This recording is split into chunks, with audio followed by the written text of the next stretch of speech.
Perfect. Thanks, Bob. And thanks to Rob Fotland for his visual presentation. I obviously do not have cool visualizations for you like he does, but we'll work on it. We do have some cool weather for you today. I know it's like this here all the time, just like it's like this in Alaska all the time. And so we can thank our meteorologist in charge of the Seattle Forecast Office, Brad Coleman, for providing this wonderful weather we have here today. So, Brad, take credit for the good weather. Come on now. So it's my pleasure to be here. There were several people that twisted my arm a little bit. The first email I had was from Jack Dunnigan. Wanted me to come here and speak to you all, and then Stanka Willis, and then Jan Newton as well. So they didn't have to twist my arm very hard at all. I've been involved in IOOC basically since its inception, and I was a little nervous at first, not understanding what IOOC was all about, but as soon as Admiral Lautenbacher put out his annual guidance memorandum saying that IOOC was cool and something that we should really do, helping us take the pulse of the planet. And so I understood what was going on. Next thing, I met Molly McCammon, and I was hooked. So I was on the IOOC, the Alaska Ocean Observing Board, and everything else is history. So thanks to Molly for encouraging me to go to D.C. when that opportunity came forth, too. I don't know if she was tired of me or thought maybe I could help a little bit more in D.C. Our hosts, thank you very much, Microsoft Research. What a beautiful campus you have here. It's a great place to be. And also the co-sponsors, again, I'd like to thank the co-sponsors, Seabird Electronics, Sonodarn International, Reed Exhibitions, and, of course, NANUS, the Northwest Association of Networked Ocean Observing Systems. Much easier to say NANUS and IOOC. And then we all joke about the oozing of all the regional associations, right? So we are facing interesting times, and we are increasing our understanding of the oceans, the atmosphere, the land, all the time. And this has led to excellent advances in our ability to forecast and warn the oceanic weather and the atmospheric weather for you all. But we don't always get things right. When I was in Alaska, I always had the weather right, though, because we hardly had any verification observations out there, so the weather was always right. Days like today, though, make me think of when I was an aviation forecaster in Alaska, and the photographers would call and say, "Here's the weather I need." And I would say, "Well, here's the weather you're going to get." And they would say, "Well, here's the weather I need." So we continue to struggle with knowing exactly what's going to happen with the weather, but partnerships like you all and through IOOC definitely has helped us advance our ability to forecast the weather. 2 weeks ago, Brad was not being applauded and clapped for when the Seattle area was hit with the winter storm and the ice storm. Snow on Wednesday and then turning over to ice on Thursday. So the storm actually wasn't a surprise, though. We were doing webinars and briefings over the weekend before the storm actually hit. There was uncertainty in the amount of ice we were going to receive, and that was really what the surprise was the magnitude of the storm and how long the storm was actually going to last. Our forecast models didn't anticipate, again, the magnitude of the ice. So the ice is what really fooled us, the private meteorologists and researchers. We did get back on track quickly, using our real-time observations, the profilers, our new coastal radar. Exciting to have that coastal radar out there showing us what was going on. And, of course, the automated system observing systems. We worked with Puget Sound Energy, and that's important to work with folks like Puget Sound Energy to make sure that their folks who were out trying to restore the power could do that in a safe manner as well. So they were facing dangerous high winds as they worked to restore the power to the thousands of customers who were out of power. It's always difficult to forecast here, just like in Alaska with the coastal terrain and the mountains. Back east, they say it's hard to forecast as well because of all those, well, they call them mountains, but they're kind of like those rounded hills they have back there. But it's definitely a challenge as well, particularly when you have storms coming off of the ocean, the nor'easters we have back in the east, And so again, pinpointing those temperatures and other factors, whether you'll get ice, snow, or wind, is really important to have an understanding of what's going on over the ocean. Over the past couple of decades, investments in science, technology, strategic partnerships have enabled us to overcome some of the obstacles and greatly improve our forecasting. For example, IOOC and NWS now have in the water tremendous amount of information that's fed to our National Data Buoy Center in Stennis. In fact, I was down there visiting them last year, and the amount of data they have now is unbelievable and has improved significantly since the Indian Ocean tsunami, December 2004. Another great example, again, is the installation of the Northwest new coastal radar last fall. I saw some of the advances at Brad's office yesterday. I went to the weather forecast office and saw how that was able to show really where the rain and snow line was in the exact position. Unfortunately, that's the real-time data rather than being able to help us forecast it hours and days in advance. We've come a long way, but we have a long way to go. What else might have helped us with that ice storm? One thing we found almost immediately in the assessment that Brad and his office did was our models did not capture the extent of the precipitation that formed over the Pacific Ocean. It would help immensely to improve our atmospheric observations over the ocean. One of our major challenges is to integrate the ocean, the atmosphere, and our coastal observations at all scales. The new Doppler radar on the coast here provides advanced technologies in data collection. However, the radar can only see a few hundred miles out, and as you know, those storms are often developing and moving in from thousands of miles away out at sea. Integrating these multiple collection platforms, satellites, ocean observing systems, coastal buoys, high-frequency radar, that would significantly improve our predictive capabilities. Our partnerships have enabled us to integrate these capabilities, particularly the mutual benefits of our IOOC partnerships and what that can bring to us in the future. There are strong national and international needs as well. You know, last year we experienced the year of extremes, we were calling it. Over 1,000 lives were lost. So we had 14 individual billion-dollar events related to weather. And those economic losses totaled $50 billion. Even though in the weather enterprise we are performing well, Joplin was really the catalyst for us in regards to developing an initiative called our Weather Ready Nation. We did a great job of forecasting the tornado that impacted the Joplin area. In fact, they had 24 minutes of lead time, but still 160 people perished. So why are people still dying if our forecasts are so good? Through strategic alignment of partners like you all, we'll be able to better get the information of these forecasts and warnings to the last mile. How can we communicate the information appropriately and minimize the loss of life and property? None of us can improve and provide the Weather Ready Nation initiative alone, so we've got to value our collaboration and the partnerships. The private sector research and innovation that Rob talked about, investments in new technologies and research institutions, all that add value to the work that we need to do, again, to build this weather-ready nation.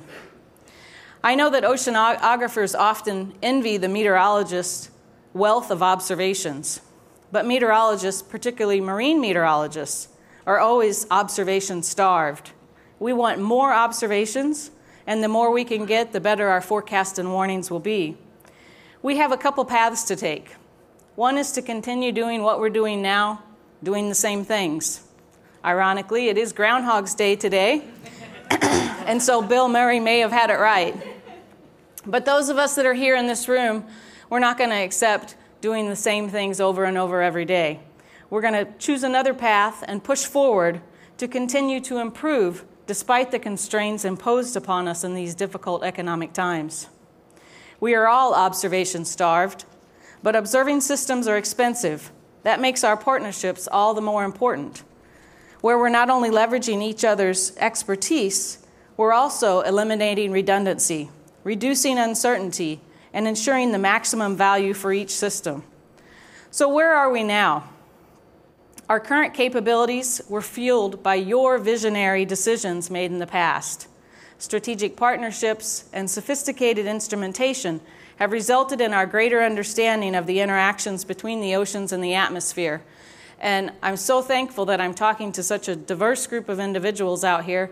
Typically, I'm talking to a bunch of meteorologists. Sorry, Brad. But that's really what we've got to do. We've all got to come together beyond just the meteorology community and make sure that these partnerships are leveraged. And we're understanding better the linkages among the land, the atmosphere, and the oceans, and how these influence each other. IOOC observations provide data that enable Weather Service to run models and create marine forecasts, advisories, and warnings. In some regions of the country, all we have are wave observations. The forecast offices are provided by IOOC. Overall, NOAA National Weather Service platforms operated by IOOC partners and the NOAA's National Ocean Service provide 78% of the data that the National Data Buoy Center has. So it's pretty amazing the amount of information we're able to compile and pull together. We in the weather enterprise are keenly appreciative of how knowledge of oceans has improved the meteorological modeling and forecasting. For example, Hurricane Irene, our track forecast was right on the money. We have greater lead time in understanding and detecting the storm development. In fact, the storm actually made landfall near Morehead City, North Carolina on Saturday. On Monday, we were trying to get Dr. Hayes on the flight of the P3 that would penetrate the storm. And I actually had to go on the website, the Hurricane Center website, and say, let's see, it looks like the storm might be named Irene. I think you're going to be flying into Irene on Friday, Jack.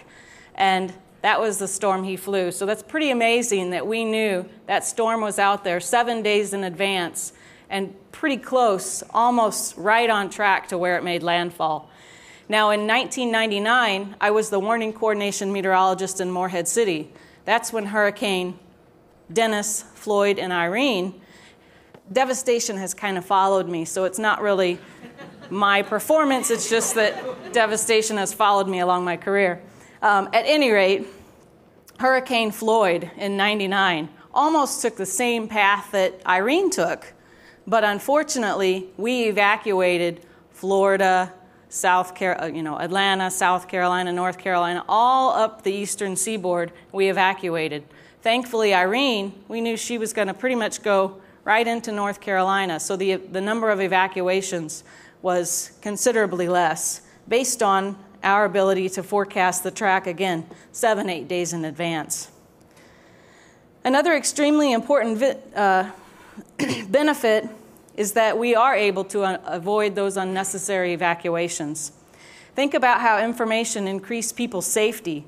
Not only are we providing more time to prepare for storms that hit, we're avoiding, again, those unnecessary evacuations that are so costly. In addition to quickly developing weather events, oceanic information is also helping us understand longer-range phenomena. Our knowledge of El Niño and La Niña events, for example, is helping with predictions and with connecting individual weather patterns. These events that we've seen here in the Northwest are very typical of a La Niña event that we've been in for a year now and we are expecting to continue. The IOOC community in the Pacific Northwest have provided significant help regarding coastal hazards through the high-frequency radar network and other observation platforms. These observations, in conjunction with the National Weather Service meteorological data, give us improved capability to predict the fate and transport of hazardous spills and improve the forecast for Puget Sound, for the Strait of Juan de Fuca, and the Columbia River. We still have to build these already strong partnerships. As we increase our knowledge of systemic influences, we also look at how we can optimize the mix of the observations. Currently, IOOC bring partners together to enable access to buoy and meteorological data from academics, commercial, and other local providers. This happens partially through federal dollars, but it also leverages a variety of other funding sources, so it's not just federal dollars. This, of course, decreases the costs of our work, but again, provides that valuable information so we can have accurate forecasts and warnings. We capitalize on this even further. For instance, with the investment in IOOC, buoys can be supported in strategic locations of key modelers. So when I was in Alaska region, the partnership that we had with Molly McCammon, we were able to move one of the buoys in Prince William Sound and make it a multi-sensor platform. Now granted, that costs a little bit, and so we can't do that throughout the entire network, but it is some things to continue to think about. I find it fascinating that in the future our model forecasts may be improved by physical and chemical oceanographic observations brought to us by fleets of salmon, seals, sea lions, amazing technological breakthroughs that we had never thought of before. Effective work in our partnerships can also help us understand and mitigate the impacts of weather phenomena on coastal ecosystems and economies. So our current need, I think our current need is still this vision of a weather-ready nation. We're always looking at how we can do better, no matter how well we're doing, because we recognize the impacts that weather forecasting have on people and our infrastructure. The ice storm caused power outages, canceled flights, which I think Stanka was prepared to sleep on the floor here in Seattle, she said, business closures, etc. People look into the forecast to make decisions affecting their safety and their livelihoods. We're excited about our partnership with IOOC, what it's done, and what it can do for helping us build a weather-ready nation. The end goal is to help people make better decisions with better information, so again, we can save lives and livelihood. The Weather Service part is to provide accurate information and help people act on it, to make communities resilient to weather and environmental impacts. Being a weather-ready nation goes beyond preparedness for storms and climate issues. A high portion of the U.S. population, as you well know, live along the coast now. I think it's 51% of the population live within 17% of our land. It's clear that we need more information, more observations from oceans in order to protect lives and livelihood. A weather-ready nation initiative enables integrated environmental services that support both healthy communities, ecosystems, and the support of NOAA's vision of resilient ecosystems, communities, and economies. The National Weather Service and other NOAA line offices are working in partnership with IOOC to address weather-dependent events that impact the public health, the coastal ecosystem, and coastal commerce. Harmful algal blooms and hypoxia threaten aquaculture and commercial fisheries.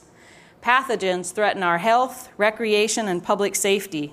So as I heard yesterday, let's get that beach closure out the day that we need the beach closure, not the day after we need the beach closure. These hazards, combined with other ecosystem stressors such as climate change, ocean acidification, threaten our lives and livelihood.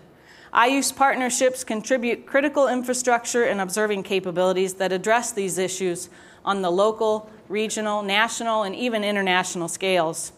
An IOOC coastal observing model testbed is under development with the aim to accelerate the transition of science and technology in the coastal hazard prediction. Life, health, property, and the environment can be better protected against storm surge, harmful algal blooms, and hypoxia as the testbed helps us put knowledge into operational services. Last week I was in New Orleans at the American Meteorological Society. So that's like our weather geek convention of the year. It is really cool. But I prefer the diverse community I have here today. But seriously, New Orleans is still recovering not only from Katrina, but also now from the Deepwater Horizon Gulf oil spill. During Deepwater Horizon, cleanup made very clear the cross-influences of weather, water, and the influences on people and the ecosystems. In fact, the Coast Guard said that weather drove their operations. The first thing they needed to know was what the weather was, so they could then determine what operations they took throughout the day to incorporate the rest of your expertise. The situation had major impacts on ecosystems affecting commerce, tourism, and health.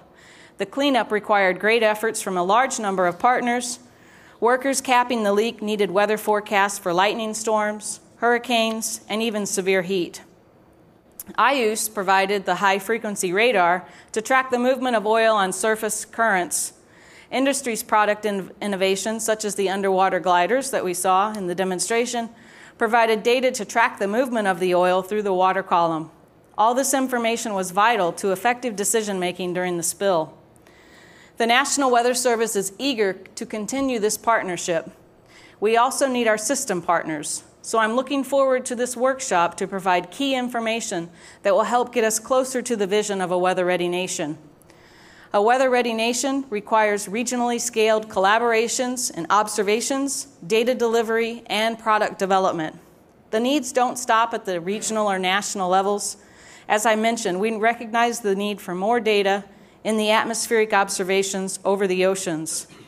Our National Center for Environmental Prediction, which is where the IOOC testbed will be, they are performing global ocean and atmospheric modeling and real-time data dissemination that enables IOOC research and regional and local modeling efforts. We continue to establish international partnerships as well for remotely sensed ocean data. The better our global observations, the better the benefits throughout the world. Again, taking that pulse of our planet. So in closing, the IOOC partnership has provided us with extremely valuable data. Maintaining the system and pushing improvements forward are important. Our collaboration is strong. Our partnerships include those with IOOC and the industry, giving us observations and together creating effectiveness in meeting our regional stakeholder needs. Most of the IOOC regional associations, which I know there are 11, work with the National Weather Service forecast offices. These collaborations provide data and model output for our forecasts, the delivery of buoy data through the National Data Buoy Center, and the joint development of products and services. IOOC is a strong partner, and we're pleased to kick off this workshop and explore how it and regionally NANOOC can strengthen and optimize our efforts. I'm excited about this workshop and what it can accomplish to push our already strong collaboration and introduce new facets. I'm looking forward to finding new ways we can collaboratively build a weather-ready nation, and we need you to help us. Thanks again for allowing me this opportunity to speak with you this morning, and I look forward to building a weather-ready nation. Thank you.